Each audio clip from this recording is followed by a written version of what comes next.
Hi friends, welcome to Prasanna recipes.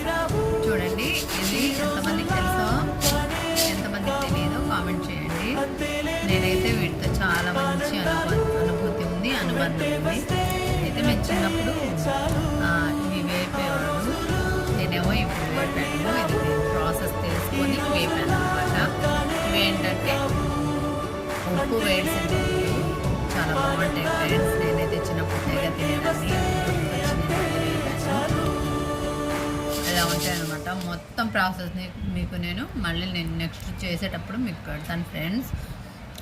ఇది friends video. ఈ video మీతో షేర్ చేసుకోవాలనిపించింది. నానబెట్టి వేపితే చూడండి ఎలా గల్లు గల్లు అంటున్నాయో. ఇది ఫ్రెండ్స్ వీడియో. ఈ వీడియో మీతో షేర్ చేసుకోవాలనిపించింది. ఎంతమందికి ఇలాంటి చిన్ననాటి జ్ఞాపకాలు గుర్తున్నాయో కామెంట్ చేయండి ఫ్రెండ్స్. నెక్స్ట్ వీడియోలో కలుద్దాం. నా వీడియో నాకు నచ్చితే లైక్ చేయండి, షేర్ చేయండి, కామెంట్ చేయండి. Bye friends.